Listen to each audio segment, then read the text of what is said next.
Hi guys, well thanks for waiting. So this is what if Kamen Writers was in Fairy Tale. Part 1. And this is a special and thank for supporting me. So let's start. Chapter 1, let's go to another world. Somewhere in Japan /. Night was falling on the city, bathing the old warehouse in a red and orange light, bringing a touch of mystery to the already creepy-looking building. If one were attentive enough, he would hear noises coming from inside, even though no one was supposed to be inside.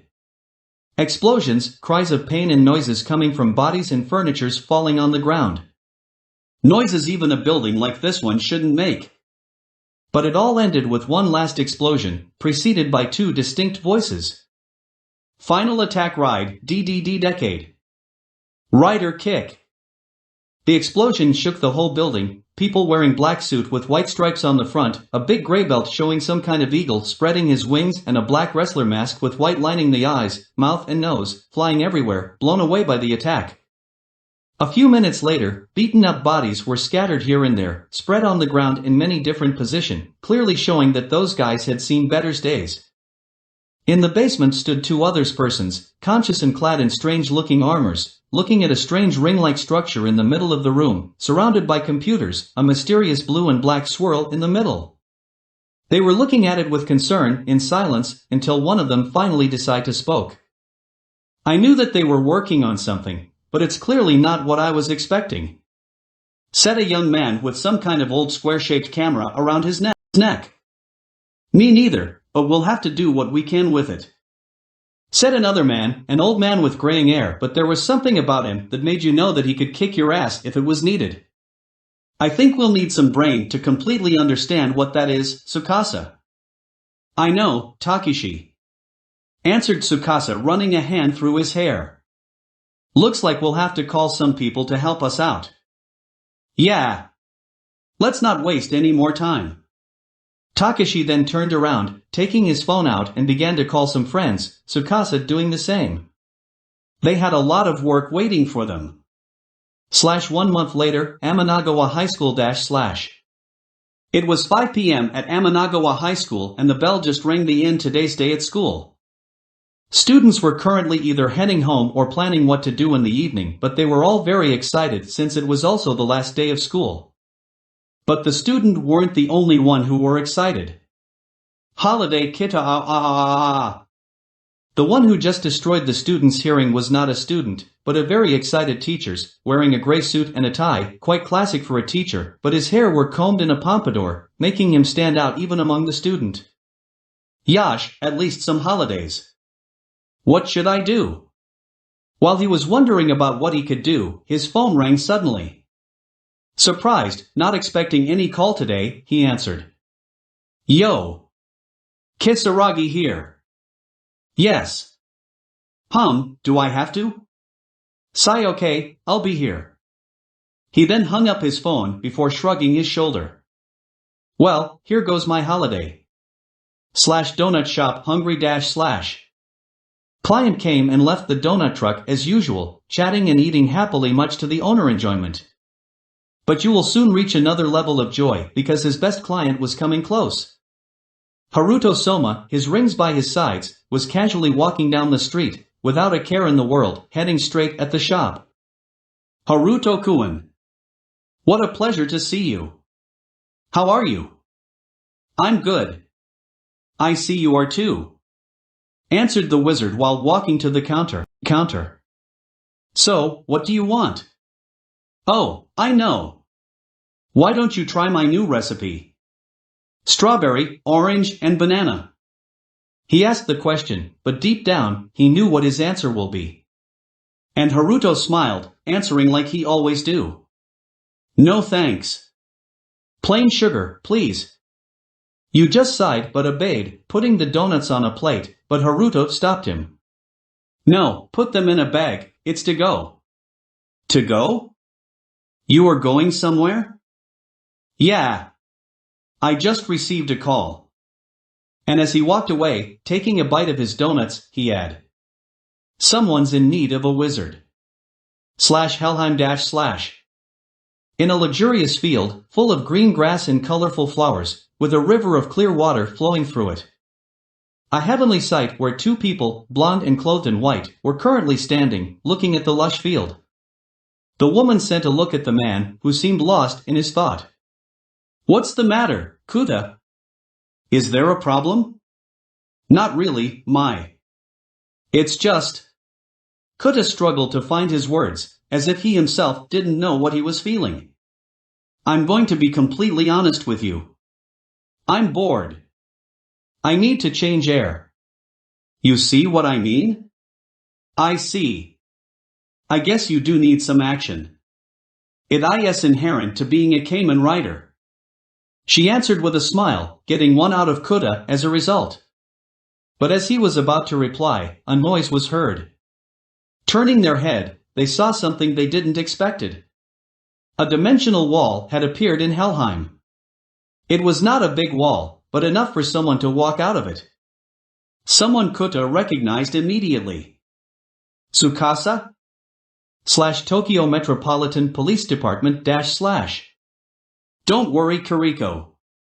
I know I wasn't supposed to work today, but they need me to finish an important report. Tea won't be long, I'll be home for dinner.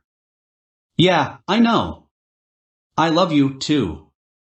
Say hi to Eiji. Bye. Shinasuke hung up, a smile on his lips before heading back to his desk, hoping to end the report quickly enough to go home and spend some time with his family. He read the report, yawning as it began to take longer than I thought. When he finally finished, it was 1 hour later. He stretched, yawning widely. He was about to get up when his phone rang. Tamari, here. He said, answering his phone. What? Seriously? He then began sulking in his chair. Yeah, I'll do it. Goodbye. He had ended his call on a whisper, feeling defeated. Looking at the phone, part of him not wanting to do what he was about to do, he sighed and called his wife. Kiriko. There's a sudden change of plan. Seto University Hospital / Doctors and nurses were all busy taking care of their own patients, even now that the sun was setting on the hospital. It had been a busy day for everyone, but not everyone could go home right now. In the pediatric ward, a kid was sitting on a hospital bed, his arm in a sling with his mom by his side. In the corner of the small examination room stood a doctor, with dark hair turning around with a file in his hands. Well, it's a broken wrist, but it's nothing serious. So, no sports or effort for at least 2 weeks. He explained to the frowning boy. I don't like it. It won't be fun. Complained the boy, making the doctor chuckle, squatting down in front of him. This is how it is. It could have been worse, you know.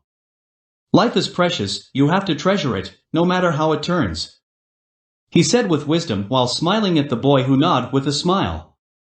Thank you, Dr. Hojo.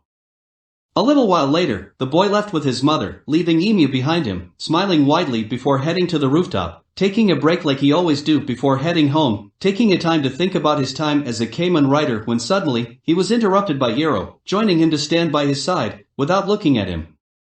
Iro-san. I wasn't expecting you. Iro stayed silent for a moment before breaking the silence. I just received a call. From who? Asked Inu, Iro answering by putting his hand in his pocket and handing something out to him, shocking the young doctor. The Mighty Action X gas hat. Someone seeking help. A few days later, back in the strange building basement / Inu, riding his bike, just entered the old rundown building, looking at it strangely but kept going anyway. He stopped his bike and headed toward the stairs like he was told to. When he finally found them, he realized that he was not the only one here. Shinasuke, Haruto, Gentaro, and Kuta were here, waiting for something. Inu, you've been called too? Asked Shinasuke, not liking the fact that he didn't know what was happening. Yeah. And I guess no one here know what it is about? Asked Inu, getting a nod from the others. We were kind of hoping you would tell us. admitted Kuta, scratching his head. He won't, but I will. This time, it was a voice belonging to neither of them. Turning their head, they saw Tsukasa, standing in front of them. Oh, Tsukasa! Are you the one who called us? Asked Gentaro, getting up from the old barrel he was sitting on. I'm not the only one. Follow me, we don't have much time. With that said, the 5 riders followed Decade through the hallways. After some time, they arrived in the same room where Ichigo and Decade were a little more than a month ago, but this time, they weren't the only one here. Several people that the 5 riders knew really well were working around the ring-like structure. Among us stood Takeshi, Kamen Rider Ichigo, talking with a young man wearing a long yellowish coat. They are here, Takeshi. Tsukasa's words startled the 2 men, who turned around. Very well, said Takeshi, turning completely to face the riders who were still wondering what was happening, looking at the ring with apprehension. Let's not waste any more time. I'll be quick. This thing here is a portal. A portal? What kind? Asked Haruto, now really curious like the others. A portal to another world. This time, it was Sento, Kamen Rider Build, who answered. It was built by Shocker. Shocker is here? Asked Inu, now feeling anxious. Where are they? That's why we are here, said Tsukasa. A few months ago, we discovered that Shocker was working on something. But we never found anything. After some time and a lot of work, we finally found this place. We were ready to raid it and stop whatever they were doing, but when we got here, they were gone and that thing was the only thing they left. According to what we found, Shocker used that portal just before we arrived. Explained Sento, pointing at the portal. And they plan to use it like that. To go to another world. At that, the riders frowned, knowing that it was not a good news. It's not good. Whatever they are planning to do there, they'll come back and use it against us here, said Shinosuke with a worried sigh. That's why we called you all here. To go in this world and stop them. This time, the riders showed a feeling they didn't show up to now. Genuine surprise. Wait, what? Why us? Asked Gentaro. And how? How can we be so sure that it leads somewhere safe? This time, it was Kuta who voiced his doubt. Shocker left barely enough data to know that it is a world that have at least enough similarities with our world to be livable, said a new voice, making Gentaro gasp in surprise. That's what we were working on this whole time. To find a way to send you and help you fight. Kango. It's been a long time. Gentaro had momentarily forgotten what they were talking about. Until he finally got it back together. Wait a second, you still haven't answered my question. Why us? You are the one we choose because we need some of the other riders' talents to locate and fight the remains of Shocker in this world, said a new voice. Beltsan? What are you doing here? I thought you were in the drive pit, asked Shinosuke, totally shocked seeing his mentor and friend here. They needed the best minds they could find to help with this project. Also, they couldn't send you there if you couldn't become drive. Why aren't we leaving them be? Suddenly asked Gentaro. If they left our world, I say good riddance. I see your point, but I think they have a way to go back in our world already, so they won't be gone forever. But we all know Shocker and that they are ready to do anything to get what they want. Our job as Kamen Rider is to protect the world from them, said Takeshi, his voice suddenly carrying a strong deep determination. I don't know what kind of world it is, but if it inhabited by innocent people, they'll be left alone against a force they won't be able to fight. We can't let those people suffer from a threat from our world and do nothing just because it might get us rid of them. So, are you all ready to go? Those words triggered the writer's protector nature, making them all agreed with a nod. But Shinosuke still had a question. About our gears, how are we going to do? Personally, I don't feel like going around with the shift car following me everywhere. We already work on something about that. said Kengo, handing a suitcase to Shinosuke. After going through the gate, it will have enough energy to stay open and will use what's in the suitcase as a beacon to teleport your gears to you, Astro Switches, Ring, Lock Seed, Shift Car and Gas Hat, but not much more than that. Then with this suitcase he said, handing another suitcase to Emu this time. We'll have a way to keep contact with you. But don't use it too much, we don't know if overusing it could weaken the gate and prevent us from stay in touch. It's really nice all those devices, but what would be useful would be something we could use to get the trinkets we want without having to carry them all the time. Glad you asked, Koda-kun, said Belt-san while Sento come up with 5 small white boxes in another suitcase. After we have sent you all your tools, you'll have to store them somewhere safe and keep them close to this beacon. Sento showed said beacon since Belt-san couldn't. Those boxes, that you'll always have on you like your driver should I add, will allow you to get any device you need from where you'll store them. That way, the only things you'll have to carry will be the box and your driver. That's so cool! Gentaro was really excited as the boxes were passed between the riders, everyone picking one, but Kuta saw the same box on Sento's waist. Wait! Sento, why do you have one? Does it mean? Yes, I'll go with you. I just can't pass the opportunity to visit and make some research on a whole new world. Answered the scientist excitedly, a tuft of his hair springing to life while he began rambling about what he could find there, making the riders sigh and smile. Ichigo! Called Kengo, who was back at one of his computer. We have to make it quick. It's starting to get unstable and it might be too weak to send them if we're taking too long. Alright, then, said Takeshi, turning to the riders. Gather your things and prepare yourselves. Take the minimum, we'll send you the rest when you'll have found HQ. Good luck and whatever happen, don't ever forget your goal. The riders took a few minutes to prepare themselves, getting ready and gather in front of the gate, gazing at the black and blue swirl. Okay.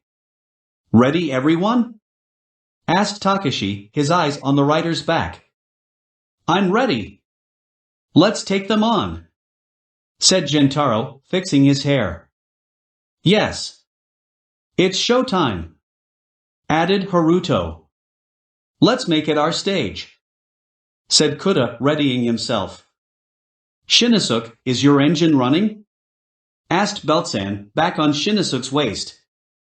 Yeah. I'm taking you on a ride. I'm protect that world with my own hand, said Emu.